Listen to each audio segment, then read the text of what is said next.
Welcome to Talking with Tech. My name is Chris Bouguet, and I'm here with Rachel Madel. What's going on, Rachel? Hey, Chris. How are you? My chest is a little sore today, Rachel, but did a bunch of push-ups. My pectoral muscles are maybe strained a little bit. They're a little, maybe I tore them or pulled them or something. Yeah, there's something going on with my pecs here, Rachel. You always have a clever way of leading into today's topic of discussion, Chris. You're correct. We're talking about pecs. I want to give a little bit of a backstory. So I just presented at SLP Summit, which was a huge speech therapy conference online. And I had almost 15,000 people watch my session, Chris, which is insane. Not only do I know that, Rachel, because, well, we have talked about it, but because at least 3 speech therapists that I know were there, right? 2 that I met one in my local school district, and then 2 that are new hires to my local school district. They're like, oh, you're the guy that with Rachel, and she mentioned you on the podcast. Like, yeah, that's me. Yes, that's me. It's crazy, but you know what I'm excited about, Chris, is that what a great way to get AAC on the map. You know, we always talk about how, it feels like our sphere of influence is getting bigger and bigger with the podcast, right? People are starting to listen to the podcast, more subscribers, more downloads, more people reaching out, more, speaking events where we have the opportunity to talk to people. But this felt like a really great opportunity to talk with an audience that wasn't necessarily in the know about AAC. And so that always gets me really excited because I feel like part of the reasons we do this podcast is because we want to make a bigger impact and we want to start busting myths that we keep hearing over and over and over again, which we've talked kind of ad nauseum about on this podcast. But one thing I want to circle back to is the experience that I've had with a lot of people reaching out after my talk, asking me specific questions. And it keeps coming up, Chris. Pecs. Pecs keeps coming up. I've gotten numerous emails from people saying, I've tried sign, I've tried gestures, and, a child's just not making progress with Pecs. It feels like AAC isn't right for the student. And so they're using Pecs, success with Pecs, as the litmus test to whether or not a child is successful with AAC. And that's really frustrating to me because I know lots of kids who have either plateaued with Pecs or not made progress with Pecs, and then we transition them to a high-tech, robust language system, and they start doing beautifully. And so this cannot be a barrier to entry. In fact, I feel like it just kind of solidifies the idea that maybe we shouldn't be doing Pecs to begin with if it's not working, right?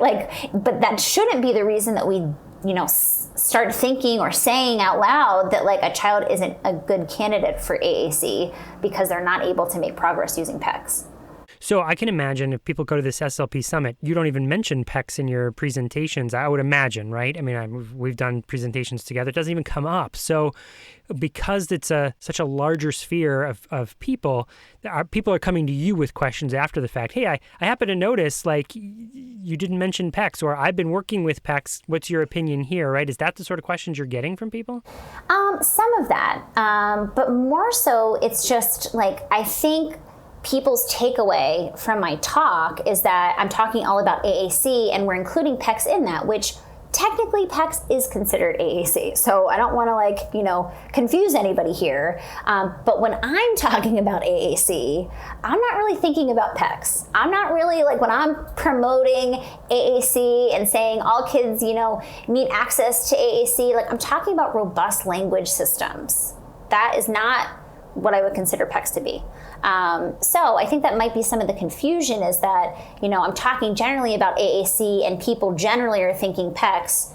And I'm no, I'm not talking about Pecs. I'm talking about high-tech, robust language systems. Okay, I've been trying to get better at this on the podcast. When we first started, I think I was really good at it, and then this muscle sort of atrophied over a while. We just mentioned Pecs. We never really explained what it is. So if we're going to talk about this a little bit, we should probably explain that Pecs is Picture Exchange Communication System. And it is an approach that has, again, an elevator pitch to kind of explain it, has certain stages that you move through. And then there's Pecs-ish, at least that's what I call it, which is you're doing picture exchange, but it's not sort of the formulaic, standardized approach that is formally called Pecs. It's just exchanging pictures. I don't know. How did I do? Is that a good summary of it? You did great. As soon as we started kind of going down this deep dive and I used the acronym Pecs like 25 times, I thought, maybe we should define that for our audience. So yeah, I mean, it's a very common approach. I think that, a lot of SLPs have been conditioned to start with Pecs. So like if we're thinking about AAC, it's like, well, first we have to start with Pecs, which I think just because, perhaps that's the way that they saw it done and that's the way it's always been done. I have a theory about why that is. Why did Pecs grow to the proportions that it did, where it became in people's mindset to try this first besides AAC? And that explanation to me is pretty simple, is that back in the day when Pecs was really becoming a thing, at the same time, AAC cost $5,000 to $6,000 to have a robust AAC system. So we sort of convinced ourselves that you need this paper-based thing that you can print off visuals and put some Velcro on it and put some plastic and make some books, and people can rip off this piece of plastic with a picture on it and hand it to somebody. We got to do that first, because $5,000, $6,000 per student is not feasible. But now where we live, where the price point for a robust AAC has come way, way, way down, it's easily less than $1,000. Or you think of an iPad and the cost of an app, and you get that app on sale, or you get the iPad from many different funding sources. The average cost of robust AAC has dropped significantly. Still not to the price point of Pecs, which is printing out some symbols. But I think that historically is why it rooted itself in the consciousness of SLPs to try first, is because of the price point. Yeah, I mean, that makes a lot of sense. I feel like we're living in a different time, but we're stuck in our old ways. So I think that's part of the problem. And this is a problem in so many different areas of our field. Even within AAC, we're doing things that we now know, better, right? And so when we know better, we do better. I think we know better now with Pecs. For me, it's always a short-term solution, which is why I get so kind of aggravated at it, because I don't want to spend all my precious time and energy working on skills for a system that isn't going to be long-term. We talk about it all the time, Chris, who do we know who's an adult AAC user who chooses Pecs as their primary system? We don't.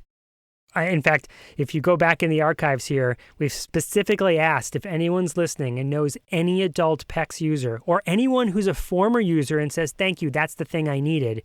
That was the one. That was the strategy that put me over the edge. If you can point us to anyone, because we've said this before, please, we'll invite them on the podcast. We'll have a conversation with them, and not the parents. We're not talking about other people that report it. We mean the actual person. If you look at the triangle from ASHA of what makes something evidence-based, it's research-based, meaning there's a science to back it up.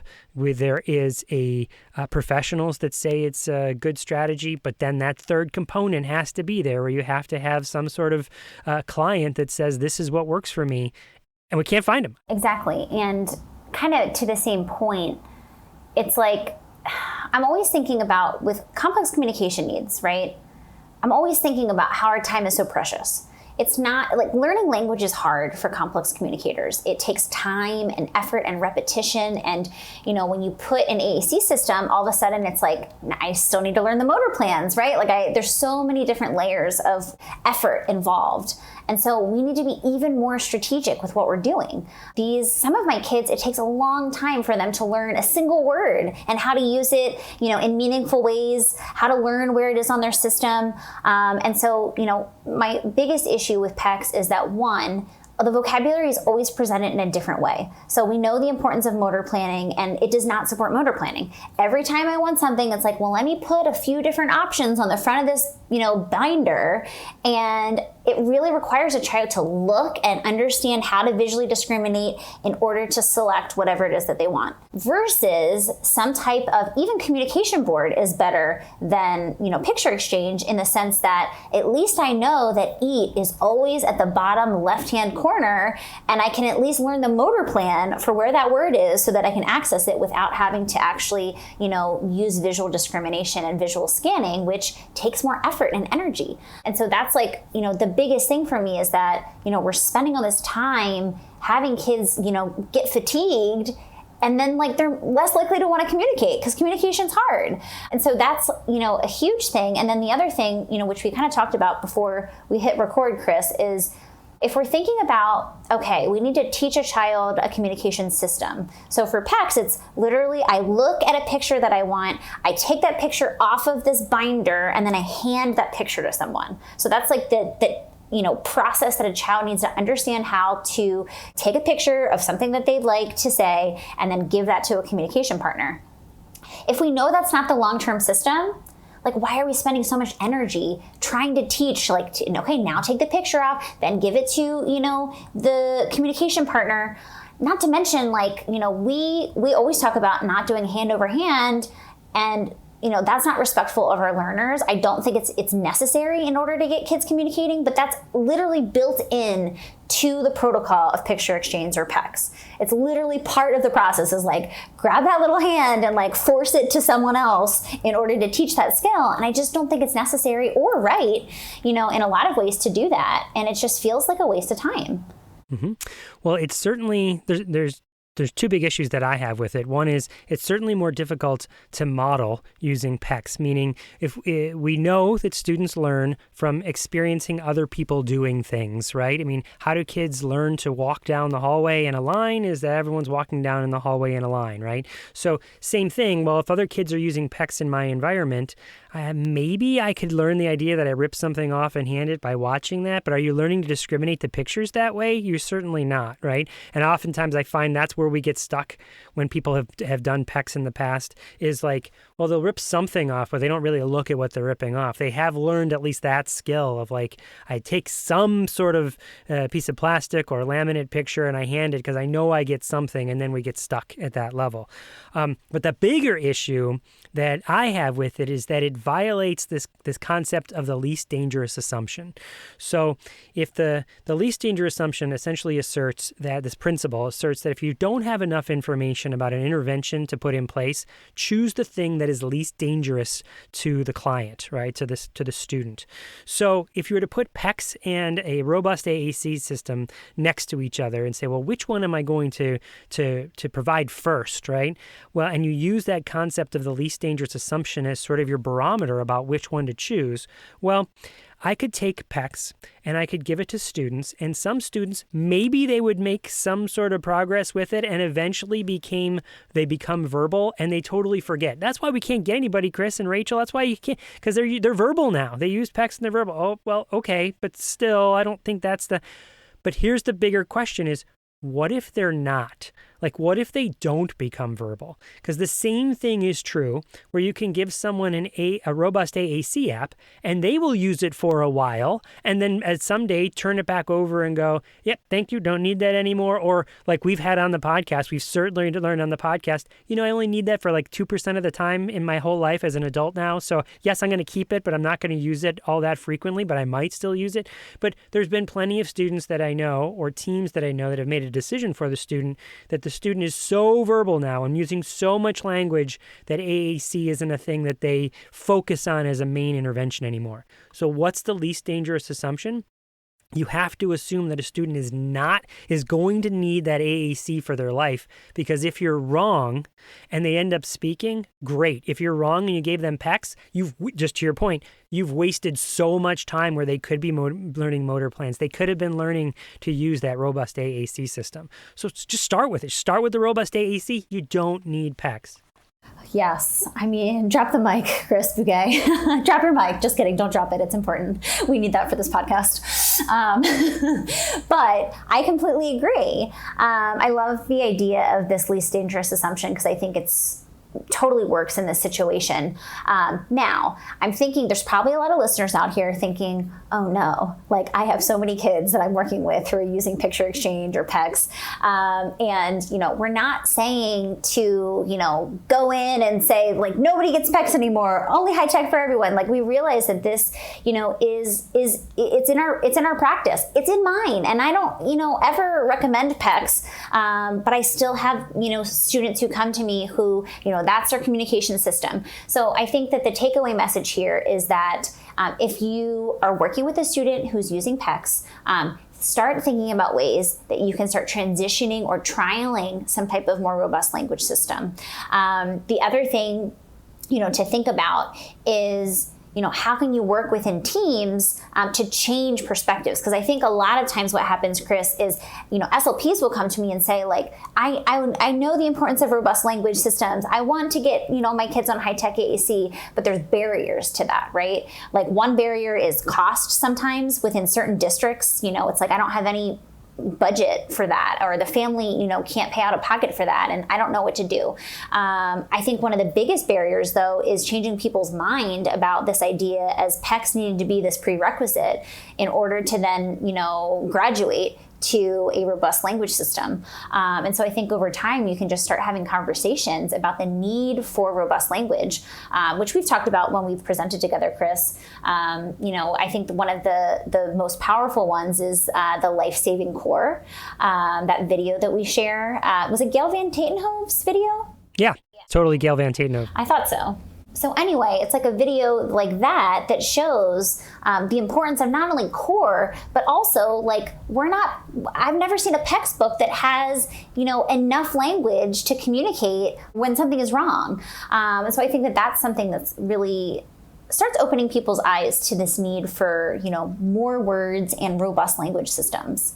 This would be one of those opportunities to help people open their minds, because I think it's one of those things like, Rachel, if I came to visit you in Hawaii and you pointed at a plant and you said, Chris, that plant is called the Viro plant. I don't know. I looked at we have our 5K medal right here next to me where it says virtual race that we did together, right? So I looked up and saw, so let's call Chris, here's this Viro plant. It's called the Viro plant. I would swear up and down that thing is named the Viro plant because you told it to me. I learned it this first way. I learned it wrong. Maybe you didn't know, or it's called the Wiro plant or something, But because I learned it that way first, it becomes so cemented into me, and changing what I've learned first is so much more difficult than learning it right the first time, And I feel like that's what we're fighting with Pecs, is that, but I learned this, and if I learn that, then my cognitive dissonance is so strong against that. So what do you have to do? You have to open your mind. You have to recognize that maybe the information you learned 10 years ago, 15, at this point, 20 years ago, might be faulty, and there might be some improvements and a better way to approach the situation. Yeah, so I will say, Chris, I went through a lot, almost all actually, of the reviews that I got on the SLP Summit course, which, there was almost 15,000. So it took me like days of just like scanning through. A lot of them were like, this was great. So it was really basic, but all of the long ones I read, and so many people said, you've completely opened my eyes to looking at AAC in a different way. You've completely changed my mind about this idea of prerequisites for AAC.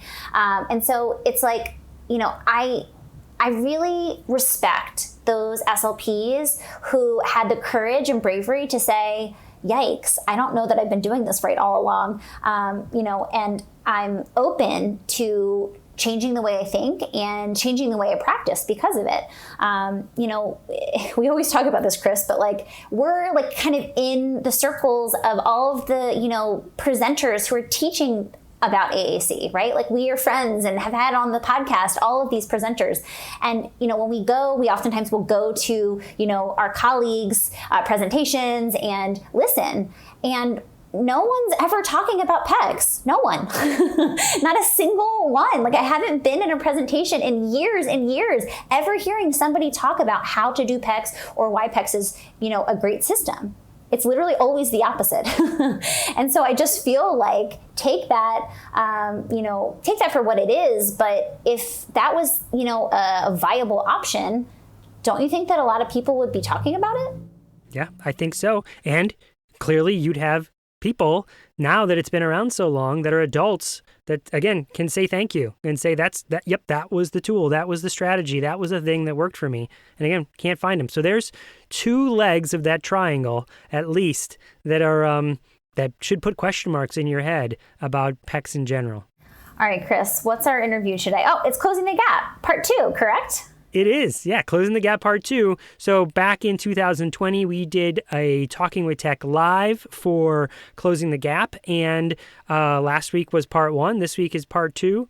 I believe next week will be Part 3 to kind of close out the trilogy here of that experience. And we should announce, too... We are doing a pre-conference for Closing the Gap. Yes? Yes. That's what we're announcing.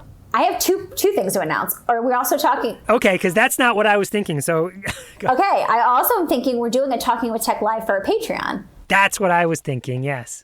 Awesome. Okay, when is it, Chris? Yeah, I think when you and I put our heads together, we decided that the best day that would make the most sense would be October 27th. And you know what's so funny about that, Chris? I have a webinar on my calendar. And I just reached out to my assistant. I was like, what webinar do I have? And it just dawned on me. That's our Talking with Tech Live. So we would love for you guys to join us. Do we know the time for that, Chris? I think it's 7 p.m. Eastern time. Okay, so that means it's 4 Pacific time. If you go to patreon.com/talkingwithtech, you can sign up for our Patreon. We have tons of content in there. We've been doing Patreon for almost 2 years at this point. We're coming up on 2 years. We post very regularly in that. We post tons of therapy ideas, behind the scenes content, extra interviews, so many resources for your therapy. In addition to all those things, you also will have access to our Talking with Tech Live. I have to say, Chris, the last time we did Talking with Tech live for a Patreon, like, oh my goodness. I mean, I love the Talking with Tech live. We presented it numerous times at this point, but it's especially, it's very special to me to be able to connect with all of our Patreon members, because I feel like these are people who have supported our podcast at this point, for some of them for years. And I feel like they're our like biggest fans. And so it just feels so nice to connect with people who are super passionate about AAC, just like we are, Chris. And it's really an opportunity for us all to connect. It's less us kind of answering questions, and it's more a discussion, a very engaging discussion and collaboration about like some of the biggest challenges that we face with AAC. And we can all relate to it, right? Because we're all kind of in the trenches doing this work, facing these barriers. And I have to say, I've been so, I've loved hearing all the responses and the ideas, because oftentimes I walk away from those Talking with Tech Lives and think, thank you for that idea. Like, I'm totally going to start using that. Yeah, it's totally a crowdsourced sort of community event where people post a question to a Google form. It comes up on a Google sheet, and then we all sort of get our input. You and I really flex our facilitation muscles there, because it's not really the Chris and Rachel answer your questions show. It's the community here together, and of course we're going to give our input. We can't not do that, but it'll be everybody else giving their input as well. And sometimes their input is, we have no idea. Does anyone know how to handle this situation? We don't know the specifics about this particular situation or student. So could someone else jump in who has an experience here? And by becoming a Patreon member, so first of all, if you're already a Patreon member, you already have access. Just show up on that day. We'll post the link in the Patreon and just come. But if you're not a Patreon member yet, you can sign up over at patreon.com/talkingwithtech. And not only do you get access to that, like Rachel said, access to all of our past content, including our past Talking with Tech Live that we did for Patreon. So you can go back and watch the old stuff and participate that way, sort of an asynchronous participation. We're really excited. We have to say a super big thank you to all of our Patreon members. You guys make this podcast possible. Without your support, we wouldn't be able to do it. That helps us pay for all of the costs associated with this podcast. It helps pay for the time of the people that help make it possible. Michaela and Luke, thank you guys for being so amazing all the time. So we just have to say thank you for all of our Patreon members. If you're not a Patreon member yet, we would love for you to join us at patreon.com/talkingwithtech. So without further ado, here's part 2 of our Talking with Tech Live at Closing the Gap 2020.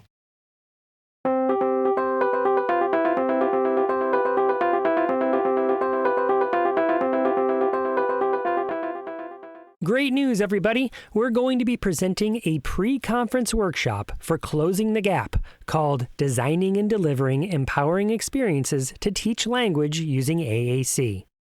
This 6-hour virtual workshop takes place over 2 days, October 7th and 8th, from 1 to 4 p.m. Central Time on each day. This interactive workshop explores strategies for teaching students of all ages language by engineering environments so all communicators have opportunities for rich, meaningful practice in the context of everyday routines. Participants will get to explore how to design experiences using interactive technologies, which empower the student and their support network, putting them on the path to achieve their lifelong language goals. During the workshop, we're going to take an in-depth look at building the skills of communication partners through structured training centered on both consulting and coaching. We'll be sharing the latest tools and strategies for establishing a culture of language learning using AAC. Everybody loves engaging tools. You can sign up now by going to bit.ly/designAAC. That's bit.ly/designAAC. Can't wait to see you guys there. Oh, and there's one more thing to mention, Rachel. What's that, Chris? I'm actually doing 2 pre-conferences on those days. I'll be presenting with the other authors of the new Inclusive Learning 365 book as well. The title of that pre-conference is Inclusive Learning 365, Breaking Down Barriers and Creating a Culture of Inclusivity by Design. That pre-conference is also on October 7th and October 8th, 2021, but it will be at 9 to 12 Central Time on those days. If you'd like to learn more about how to redesign educational experiences through an inclusive lens, then you can register for that pre-conference by going to bit.ly/inclusivectg. That's bit.ly/inclusivectg. Come spend the whole day with me. See you there.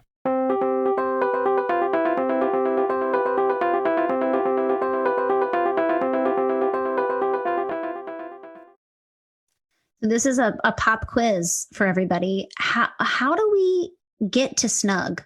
How do we ensure that with the devices that we're using with students, that we can get spontaneous novel utterance generation?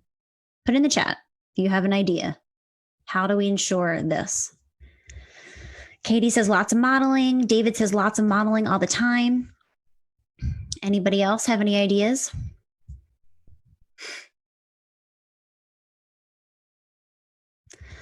Deborah says letters and core words. Kristen says always have the device available, model, having it available. Well, absolutely. Modeling is important. Having the device available, of course, is important. But here's what we need to think about.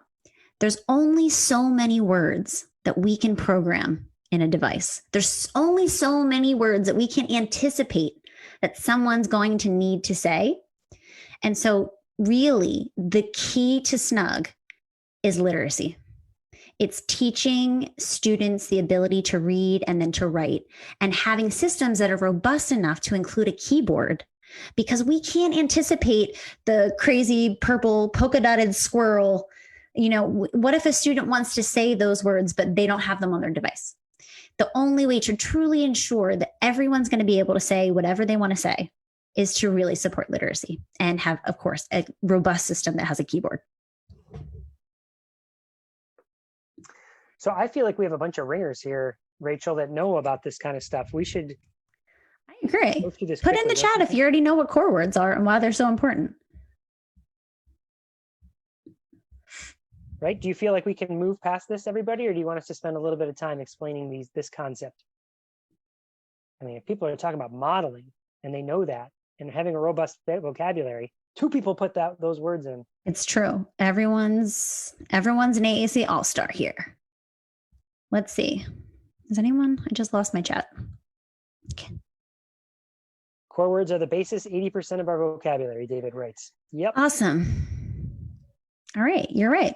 I think we can move on. And we know core, we know fringe. I think, Chris, it's worth talking about for just a second, the ratio, right? Because I think that what I'm seeing a lot of is just, some people get real extreme in either one of the categories. It's like, we need it to be functional and like relevant and motivating. We need the fringe so that they can ask and be specific about what they want. And then we have people on the core word side who, at the extreme, who are core words all the time, all the core words.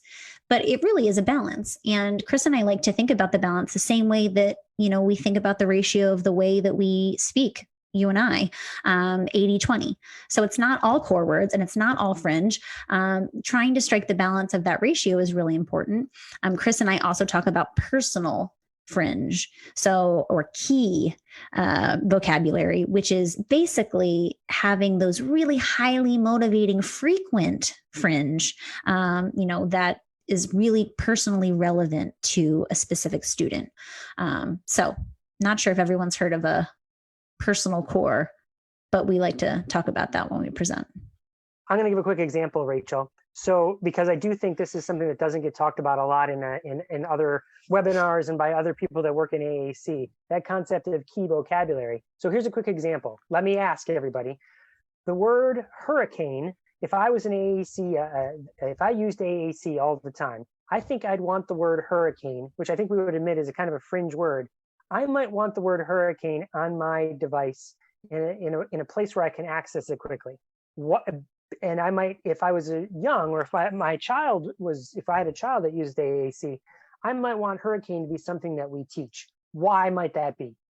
I live in Virginia, by the way. Virginia. You're a part-time weatherman, Chris. The secret's out. My wife wishes she was. She totally wanted to be a weather person back in the day. Got talked out of it by a professor. Anyway, why would I use hurricane? Anyone take a guess here? Why would it be hurricane? Why would that be important to me? If you don't know, then type in don't know. I don't know, Chris. Every year there's a threat, Deborah. Well, so where I live, not exactly. We've had exactly one hurricane day off in our school district in the last, 21 years. So it doesn't come up that often. I'm far enough in the coast and far enough up the eastern seaboard that it's not.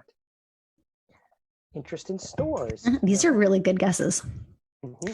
So I have a question that may be a clue for people. Chris, how often would you say you use the word hurricane? How frequent and how often? Multiple times a day. And I use it in this context. I put it with core words like, come here, hurricane. Stop it, hurricane. Go away, hurricane. Get over here. I love you, hurricane. There you go. They got it. Yeah. And in this case, you need the core, but the key fringe vocabulary that might not even be programmed on some devices, the word hurricane, it'd be important for me to have hurricane because I use that all the time. It'd be highly motivating for a student to have their dog's name on a device. Cool. Okay, so the other thing that I think a lot of people sleep on when it comes to AAC is this notion. I mean, I see a lot of it in Facebook of people posting their core boards that they use, which are fine. I mean, using a core board is way better than not using anything. But the question that I ask with that core board is, where are you going with that? Like, what's coming next? Because if you really believe, we saw a bunch of people put the words robust vocabulary, if they really are going to learn ing, ed, plural s, if they're going to learn, you heard Rachel talk about a keyboard, all of those things are based on, if you're going to have a fringe, if you're going to have a core board, and you're asking the question where you're going with that, it means that you're going to transition at some point to a more robust system. And if you are not using if your core board is not a precursor for or associated in some way to that high-tech system, then students have to relearn the motor plan, meaning they have to relearn where those words are. And so this, I think, is super important, is that from the very beginning, when we're back there considering AAC and we're thinking, where should we start? We have to be thinking about keeping the words in the same place right from the very beginning. And at all costs, don't move the words unless you absolutely have to. Just like, imagine if I moved the S and Q on your keyboard. How angry at me would you be if I moved the S and Q on your keyboard? And you could relearn it, but you'd be, every time you were typed, you'd be like, oh, Chris, you jerk, why did you move? Oh, Chris, that guy, why did they ever live in my house to change the S and the Q? Like, you would be so angry all the time. So the idea is keep the buttons in the same spot, keep the words in the same spot. Another strategy, it seems like people are familiar with it, the modeling aspect. And that is the idea that when you are using AAC with a student, you have to be the primary user of the AAC. Meaning we're teaching somebody AAC, teaching people language, they have to experience us using that. And that can be done by us modeling on the communication device, which I think people know. And Okay. then you grab their hand, Rachel, and you make them do it if they don't. No, Chris. We inspire them to communicate with us. I am known for this phrase. I've used it for years. And I really believe that as the adults that work with students, especially with complex communication needs, the onus is on us to figure out motivating activities, games, toys, foods, whatever it might be, that's so exciting that kids just have to communicate with us. There's no reason that we need to, like Chris says, grab a student's hand and make them talk. And we would not, even if a student was able to, say that, and you said, say goldfish, and they said it, like the likelihood of that generalizing to actually being a skill is very low, because we need a good reason to communicate. And that's the reality. So the question is, like, what inspires us to communicate? Like, what do we actually need to think through when we're designing, activities for students? And Chris, you can go to the next slide, because I can tell you what it's not. It's not things that are boring and mundane and ordinary. If you think about why we as adults communicate with one another, it's not to say random, boring things like the car is driving. We talk about things that are interesting or surprising or weird or funny or gross. And so when we're thinking about, or I don't even know, what is that? Is that an octopus? What this is? No. What is this? No, come on, anyone? Don't let me down, people. Know what this little toy that I'm holding up is, but it's something weird that you talk about, right? Who said that? Katie. Katie knows Cthulhu. Yes. I'm happy someone. Nerd.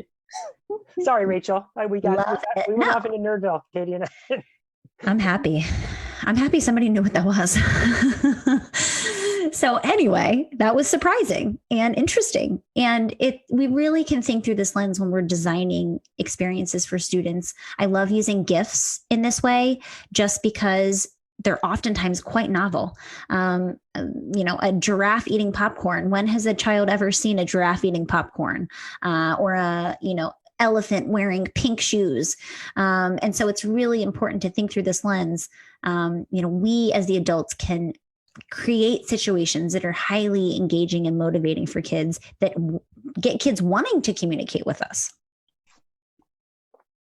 What does any kid say on any given day when you pick them up from school, or you ask them how their day went? Ask any of your kids. What do they say? They say, well, put it in the chat. You ask any kid, hey, what'd you do at school today? How was school today? What do they write? Fine, good. What'd you do? What'd you do at school today? Nothing, right? They're not wrong. It's like every day is the same thing. But Rachel, I just love how you said it. It's up to us to design the experience in a way that makes it not that way. So you give people to talk about. So you could talk about weird creatures that came up in your building, or in your Google Meets, I love to surprise kids too. Actually, one of my new favorite things is using my Apple Pencil as a magic wand. So like I'll use the annotate feature. I'll put like a box on top of something on the screen. And then I'll say, oh, like, do you want to see my magic wand? And like, I'll time it where like they say something and then like I go poof, and I like erase it at the same time, and they think it's magic. So it's like things like that where kids are like, whoa, I want the magic wand again. It doesn't have to be fancy. It can be pretty simple, but it's all about like how we engage with students and the way that we talk to them and the kinds of activities that we choose. All right, so it's this moment in the presentation that it stops being a presentation and it becomes a live discussion with all of us together, brainstorming and coming up with solutions to the questions that come up, or at least strategies, if not a solution. So once again, we'll put it in the chat. It's bit.ly/TWT live. That will take you to a Google form. When you fill out that Google form, it's only got one or two questions on it. And then it feeds a spreadsheet, which I'm going to pull up now. I'm about to pull up. We also wanted to give you some ideas. If you're not sure, I don't even know what to write as a question. These are some things, like I'm so new to AAC, I don't even know what to ask. These are some sort of sample questions. We already talked about which words should I teach, but that ratio and how do I do it? Barriers that I might come up with. How do I do training? Rachel and I, we talk a lot about coaching. So, your experiences there. So these are just some questions. I won't read them all, but those are some things you might be talking about. Right? And then Rachel, of course, there's other things that we hear people say, like what? These are literally from my intake form. So I say on my intake form, my biggest challenge with communication is, or my child's communication is. And this is the types of things that they say. He never tells me how he feels or when he's sick, or he can't tell me what he did at school today. The last one is a big one. I feel like they're not making progress. Like kids have plateaued. And so I would encourage everyone to think about, what's your biggest struggle with AAC right now? What's a roadblock for you? A specific client that you have that maybe is just proving to be super challenging. You're not seeing the progress you want to see. Because it's these kinds of situations that can really breathe life into your practice. Every week I have a team meeting with all my clinicians, and we do this. I tell them to come with a celebration, something that they're excited to share, a challenge, something that they've been struggling with that week, and a commitment for next time. And so it's really important to really take advantage of the fact that we all have a unique experience, and we can all share collectively and really inspire for those cases where we're like, I feel like I'm just like, I need a new idea or a strategy. And so I'd encourage you guys to think about perhaps students on your caseload or situations with your current job that feel problematic and like a roadblock. So this is where we're going to get to the Q&A. This link, this responses, takes you right to the spreadsheet. I'm actually going to put that in the chat, Chris. Great. Okay, we can share. So Katie's asking for the bit.ly again. I'm going to share I think we should just share the link so people can. Definitely. So hold on a second. Let me figure out the bit.ly link. Chris, actually, can you put the form link first, and then I'll follow up with the spreadsheet? Sure. So hold on. Let me get back to it. This is the form link. bit.ly/TWT live.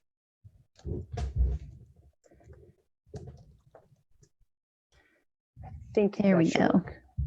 Make sure that works. There, I just clicked on it. Yeah, takes you right to the form. Perfect. And then this is the link to the responses. So you can help answer people's questions and start typing into the response boxes. Ooh, yay. All right, so we got one or two. Yeah, we got a couple. All right, so the first one is Tanya. And Tanya writes, what do you think is the most effective? And hold on, before I say this, before I read the question out loud. Again, I want to reiterate, if you have access to this spreadsheet, you can type responses over here. Anything in the blue area or the stuff that says solutions, ideas, strategies, tools, just pick a cell that nobody else is in and you can start typing in there. You should all have edit access to that. And second is, we encourage you to answer these questions with Tanya, meaning it won't necessarily be Rachel and I. Well, of course, we'll give some input, but we'd love to hear from all of you. This is sort of the benefit of us being here together at the same time, is that we can lean on each other. So if you just wanted to sit and listen to Rachel and I, you could listen to the podcast, So I'll read it out loud for all of us. What do you think is the most effective way to move district team mindsets to presume potential, rather than looking at the barriers and complexity of needs and using this as a reason not to teach language and literacy through AAC/AT? Tanya, what a fantastic question. So what are some people's thoughts on this? And like, as Chris had mentioned, you can put it into the spreadsheet. You also can turn your microphone on if you'd like to talk it out with us, whatever you feel comfortable with. If you want to come on, you can just unmute. I think there's a few of us. There's enough of us here that it won't become an issue, because there's just the right number, really. Yeah, this is a great group. Anyone else dealing with this? How do we help Tanya? Ooh. Getting team members to listen to the Talking with Tech podcast. Actually, that's a great idea. I can't tell you how often I fall back on specific episodes to share with clients, school teams, you name it, just because it's an easy way to learn information. And yeah, we really appreciate that. That was part of the reason we made the podcast.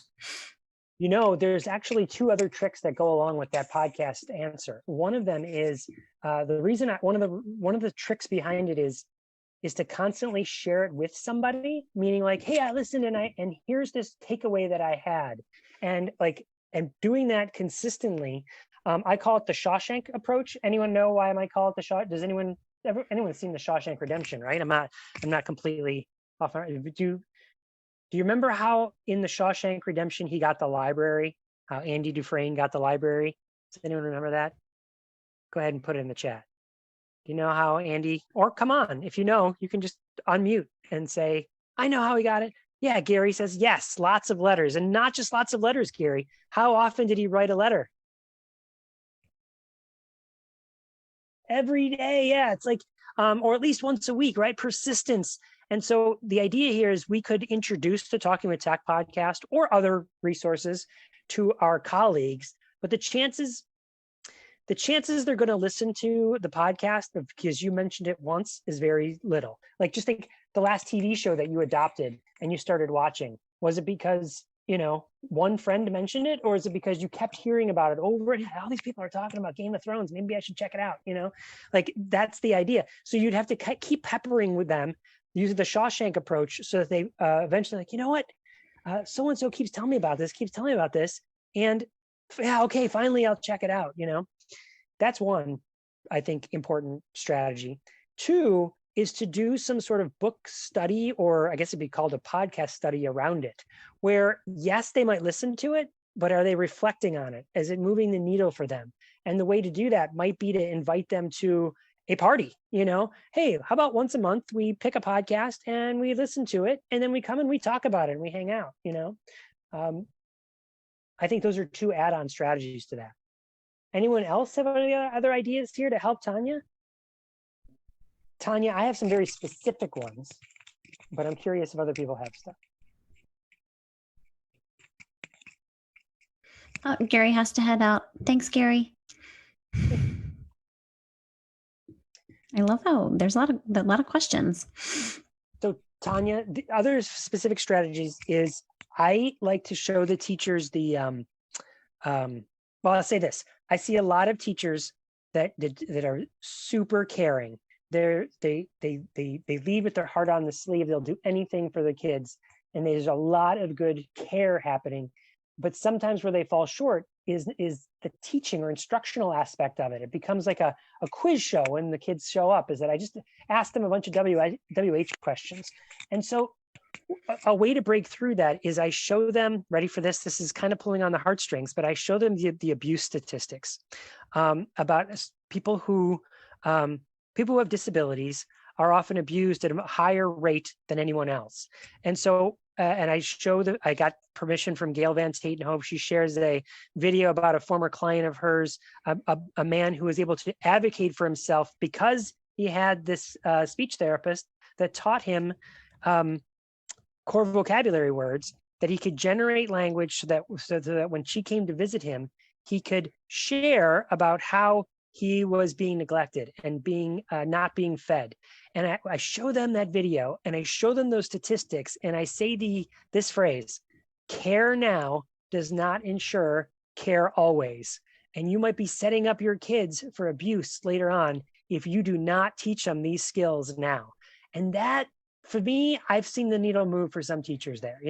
I've seen yes, thank you for whoever put the link in the, thank you, Rachel. But that moves the needle for them because it gets them thinking like, yeah, I don't want anyone ever to hurt the kids. I love them so much, This kind of goes alongside of Katie's question. She says, I work with a lot of teams that want to use Pecs and I have a hard time convincing them the power of core.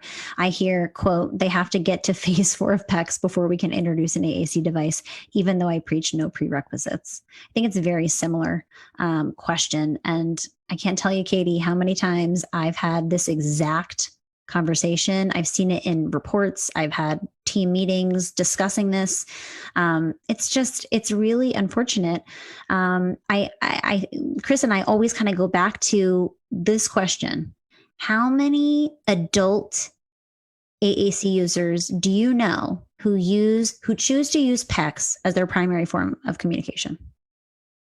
How many adults do you know who have said, I see all of my options and I choose Pecs? Katie says none. Yes, I don't know a single one. And that's really powerful too, is that we need to be, with kids with complex communication needs, we need to be efficient in the way that we're teaching, because oftentimes it takes longer. AAC is a whole nother language system you have to learn. And so why don't we maximize the work that we're doing, all the hours and hours of teaching that we're doing, with a long-term solution? And there's no evidence to suggest that kids can't be introduced to high-tech AAC earlier. Again, I go back to the idea that kids learn how to use technology by getting the opportunity to. And if we're constantly limiting their potential by saying, sorry, you can't show me that you have reached this certain criterion that I think is important. That's not research-based, by the way. This idea that like we need to get here before we go there. There's no evidence that I know of that suggests that. Then we're the gatekeepers for communication. Dana Nieder was on our podcast.